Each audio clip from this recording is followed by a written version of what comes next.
दोस्तों जिनवू demon castle में enter कर चुका है, जहां उसे डीमंस को मारने पर रिवॉर्ड मिलेगा और साथ में उसका अच्छा खासा लेवल अप भी हो जाएगा। इस वीडियो में उसका सामना एक खतरनाक डीमन बॉस से भी होगा। तो वीडियो को स्टार्ट करते हैं। अभी तक जिनवू 309 डीमंस को मार चुका है और अभी तो सिर्फ शुरुआत है। जिनवू फर्स्ट लेवल को क्लियर कर चुका है, जहां सिर्फ डी रैंक मॉन्स्टर है। जिनवू कहता है कि मुझे एक लेवल अप करने के लिए 9 सी रैंक डंजन्स क्लियर करना पड़ता है और यहाँ तो 4 घंटे में ही एक रैंक ऊपर चला जाता है। जैसे जैसे मेरी रैंक बढ़ रही है वैसे ही रैंक बढ़ाने के लिए रिक्वायर्ड एक्सपीरियंस की लिमिट भी बढ़ रही है। जब जिनवू बाइक से मिला था तब उसकी रैंक लगभग एस थी। लेवल क्लियर करने पर जिनवू को एक एंट्री परमिट मिलता है जिससे वो सेकंड फ्लोर में जा सकता है। अब जिनवू देखता है कि एक डायरेक्शन में मैजिक सर्कल दिखाई दे रहा है, इसका मतलब नेक्स्ट फ्लोर वहीं पर मौजूद है। अब जिनवू अपने शैडो सोल्जर्स में से किसी एक मॉन्स्टर को समन करता है और उसके सामने आइस बियर्स का लीडर अपीयर होता है, जो साइज में काफी बड़ा है। अब जिनवू उसके ऊपर बैठकर आगे बढ़ता है। रास्ते में कुछ मॉन्स्टर्स दिखाई देते हैं पर शैडो बियर उन्हें कुचलते हुए निकल जाता है, जिसे देखकर जिनवू खुश हो जाता है और अब उसे टैंक घोषित कर देता है। जिनवू उसे ऑर्डर देता है कि जब तक हम सर्कल तक नहीं पहुंच जाए रुकना मत। दूसरी तरफ सीन शिफ्ट होता है यूनाइटेड स्टेट्स के ब्यूरो ऑफ हंटर में, जहां उस ए रैंक डंजन से निकले हुए बंदे को लाया गया है। ब्यूरो के डायरेक्टर्स उस बंदे को ऑब्जर्व कर रहे हैं। डायरेक्टर्स में से एक बंदा पूछता है कि क्या तुम्हें उसकी पहचान पता चली, तो दूसरा बताता है कि वह दावा कर रहा है कि वो दक्षिण कोरिया का एक हंटर है, लेकिन साउथ कोरिया का एक हंटर डंजन से बाहर कैसे निकला। तो फिर पता चलता है कि वो 10 साल पहले डंजन में फंस चुका था और वहाँ का गेट बंद हो गया था। ये बहुत ही पहले की घटना है। वो इंसान सिर्फ गेट से बाहर नहीं आया बल्कि उसने सभी ए रैंक हंटर्स को हरा दिया। एक बंदा बोलता है कि क्या तुम्हें सिर्फ इतनी ही इन्फॉर्मेशन मिली है, क्या तुम लोग सही से पूछताछ कर रहे हो। उन्हें ऐसा लग रहा है कि ये एक ऐसा मॉन्स्टर है जिसके पास ह्यूमन मेमोरीज है। बिना एस रैंक हंटर के इसे यहाँ रखना बहुत ही खतरे वाली बात है, जो पूरे वॉशिंगटन को खतरे में डाल सकता है। यहाँ पर पता चला है कि स्कैवेंजर गिल्ड में एक हंटर ऐसा है जो एस रैंक का है और ऊपर से वो कोरियन भाषा अच्छे से बोल लेता है, और वो और कोई नहीं बल्कि हवांग डोंगसुक है, जो स्कैवेंजर गिल्ड का मेन हंटर है। दूसरी तरफ डोंगसुक को एयरपोर्ट में दिखाया जाता है, जो वापस आ गया है वॉशिंगटन में, एंड वो काफी गुस्सा है कि आज का दिन ही खराब हो गया। डोंगसुक कहता है कि मैं जिसे मारना चाहता था वो तो रेड गेट में फंस गया, मेरी टाइमिंग काफी ज्यादा बुरी है। दूसरी तरफ सीन वापस चेंज होता है हंटर ब्यूरो में, जहां सभी बातचीत कर रहे हैं कि इस बंदे का नाम क्या है, जिस पर एक बंदा बताता है कि थोड़ा प्रोनाउंसिएशन में दिक्कत हो सकती है, इसका नाम संग इल हवान है, जो एक कोरियन हंटर है।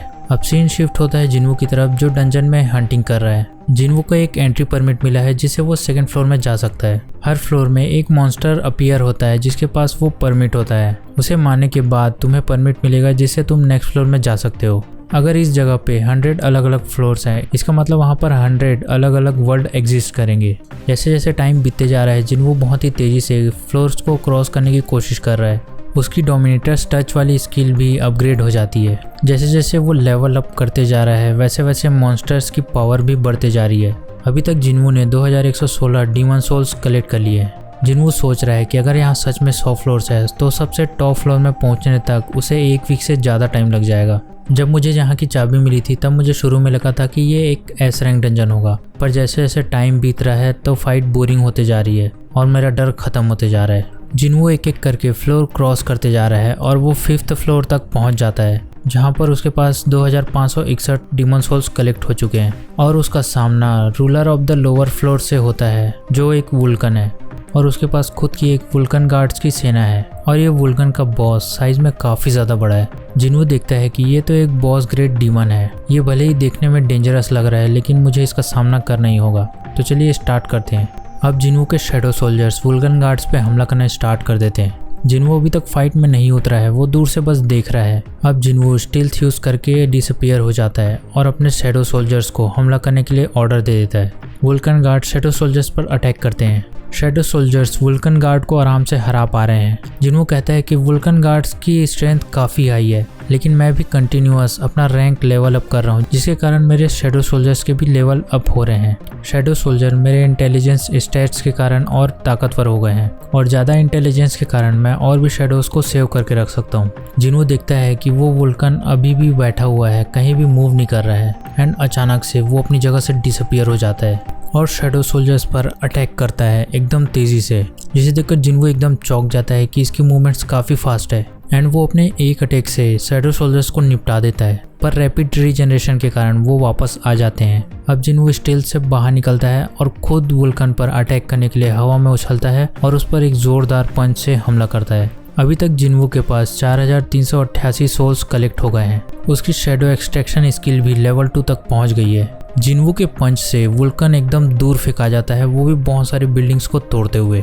जिसे देखकर जिन्वू भी हैरान हो जाता है कि मैंने तो सिर्फ एकदम सिंपल पंच मारा था, लेकिन मुझे पता नहीं चला क्योंकि मेरे स्टैट्स अब काफ़ी ज़्यादा हाई हो चुके हैं। एंड जिन्वू देख के खुश हो रहा है कि मैंने अपने सारे पॉइंट्स स्ट्रेंथ में डाल दिए थे। अब वुल्कन अपनी स्किल रेज यूज़ करता है, जिससे उसके आसपास बहुत ही तेज एक पर्पल कलर की ऑरा निकलती है एंड उसके सारे स्टैट्स 50% बढ़ जाते हैं। ये देख के जिन्वू कहता है कि ये सेम स्किल सेरेब्रस के पास भी थी, जिसे उसने मेरे खिलाफ यूज़ किया था। अब वुल्कन की स्पीड पहले से काफ़ी ज़्यादा बढ़ गई है और वो तुरंत एकदम तेज़ी से जिन्वू पे हमला करने के लिए आ रहा है। जिन्वू समझ गया है कि अगर मैंने उसके अटैक को ब्लॉक नहीं किया तो मुझे काफ़ी ज़्यादा डैमेज होगा। जिन्वू जोर से चिल्ला के आयरन को आवाज़ देता है एंड आयरन तुरंत अपने शील्ड को जिन्वू की तरफ फेंकता है एंड जिन्वू तुरंत वुल्कन के हमला करने से पहले आयरन की शील्ड को यूज़ करता है, जिससे वो वुल्कन के अटैक से बच जाता है। पर वुल्कन कंटिन्यू उस पर अटैक किए जा रहा है। जिन्वू अटैक को ब्लॉक किए जा रहा है, लेकिन वो ज़्यादा देर तक ऐसा नहीं कर पाएगा। एंड जैसे ही जिन्वू को मौका मिलता है वो तुरंत उछलकर वुल्कन पे हमला करने की कोशिश करता है,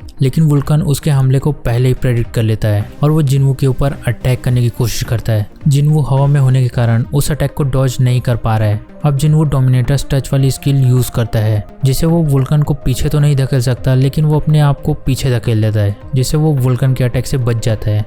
जिन्वू कहता है कि मैं बाल बाल बच गया, मेरे पास जो डैगर है उससे मैं सिर्फ वुल्कन के हेड पर छोटी मोटी इंजरी ही कर सकता हूँ, पर मैं अपने आप को काफ़ी डेंजर में डाल सकता हूँ। मुझे वुल्कन के मूवमेंट रीड करने के साथ साथ उसके हेड को भी निशाना बनाना पड़ेगा, तभी मैं उस पर अटैक कर पाऊंगा। जिन्वू सोच रहा है कि मैं कैसे उसके स्पीड को स्लो डाउन करूं एंड जिन्वू की नज़र पड़ती है एक बिल्डिंग पे जो आधी टूट चुकी है और गिरने वाली है एंड जिन्वू दौड़ते हुए उस बिल्डिंग की तरफ आगे बढ़ता है, जिसे देखकर वुल्कन भी एकदम स्पीड से उसके पीछे दौड़ने लगता है एंड ये देखकर जिन्वू खुश हो जाता है कि वो मेरे जाल में फंस गया। वुल्कन काफ़ी तेजी से जिन्वू की तरफ बढ़ रहा है, जिसके कारण जिन्वू अपने स्प्रिंट वाली एबिलिटी एक्टिवेट कर लेता है एंड वो तेजी से उस गिरने वाली बिल्डिंग के ऊपर स्पाइडरमैन की तरह दौड़ने लगता है। जिन्वू कहता है कि उसे समझ आ गया है कि मैं क्या करना चाहता हूँ, लेकिन अब लेट हो चुका है। स्पीड तेज होने के कारण वुल्कन अपने मूवमेंट को रोक नहीं पा रहा है और ये बात जिन्वू काफी अच्छे से समझ गया है। टूटी हुई बिल्डिंग का ऊपर का हिस्सा जस्ट वुल्कन के ऊपर है एंड जिन्वू उसके सरफेस में पहुंच के एकदम तेजी से वुल्कन के सिर पे अटैक करता है एंड सिंस वुल्कन के पास जाने का कोई रास्ता नहीं है, वो भाग नहीं पाता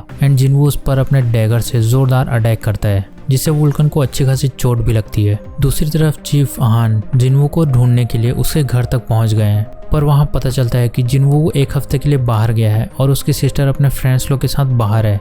उसके साथ एक उसकी असिस्टेंट है जो उससे कहती है कि कहीं जिन्वू को किसी ने किडनैप तो नहीं कर लिया, जिस पर चीफ आहान कहता है कि जिन्वू को किडनैप नहीं कर सकते। जिन्वू जैसे हाई रैंक हंटर्स को किडनैप करने के लिए तुम्हें चाइनीज स्क्वाड की जरूरत पड़ेगी, इतना भी आसान काम नहीं है। दूसरी तरफ वो पूरी की पूरी बिल्डिंग वुल्कन पर गिर जाती है और बहुत ज्यादा ब्लीडिंग होने के कारण वुल्कन मर जाता है। जिन्वू खुश हो गया है कि बॉस ग्रेड डीमंस को मारने के कारण मुझे अच्छे खासे ड्रॉप्स मिले एंड उसे आइटम्स में डीमन मोनार्क की ईयरिंग, ऑर्ब, वुल्कन का हॉर्न और एक वर्ल्ड ट्री का फ्रेगमेंट मिला है। जिन्वू उस वर्ल्ड ट्री के फ्रेगमेंट को देखता है जो एक हाई क्वालिटी मैजिक आइटम है। जिन्वू कहता है कि मैं इसे फेंक नहीं सकता, लेकिन मुझे इसका यूज भी नहीं पता, तो मैं इसे अपनी इन्वेंट्री में रख लेता हूँ। जिन्वू डीमन मोनार्क की ईयरिंग्स को पहन के देखता है, जिसे पहनने से उसके स्ट्रेंथ और वाइटैलिटी 20+ हो जाएंगे। जिन्वू सोच रहा है कि इस आइटम का कोई इफेक्ट भी होगा क्या एंड उसमें एक पीस मिसिंग है। इस ईयरिंग के इफेक्ट को एक्टिवेट करने के लिए 2 और आइटम लगेंगे, जिससे सेट कंप्लीट हो जाएगा। जिन्वू कहता है कि क्या अगर मैं डीमंस को मारते रहूंगा तो मुझे ये आइटम्स मिल जाएंगे? खैर मुझे खुद ही ढूंढना पड़ेगा। अब जिन्वू उस ऑर्ब को देखता है जो उसे वुल्कन की बॉडी से मिले हैं एंड उस ऑर्ब को यूज करने से मैजिक का डैमेज डबल हो जाएगा। जिन्वू अपने मैजिशियन को समन करता है और उस ऑर्ब को देकर फायर करने को कहता है एंड जैसे ही वो मैजिशियन फायर करता है, भाई एकदम जबरदस्त धमाका होता है, जिसे देखकर जिन्वू भी एकदम चौंक जाता है कि ये आइटम तो काफी पावरफुल है, लेकिन आइटम के डिस्क्रिप्शन में साफ साफ लिखा हुआ है कि ये आप किसी को हैंड ओवर नहीं कर सकते। एंड ये देखकर जिन्वू सोचता है कि इस तरह के आइटम के लिए मैजिक हंटर्स तो कुछ भी कर सकते हैं। तो ये वीडियो यहीं खत्म होती है। अगर आपको वीडियो अच्छी लगी तो वीडियो को लाइक करें, चैनल को सब्सक्राइब करें। Thank you for watching this video. Good bye.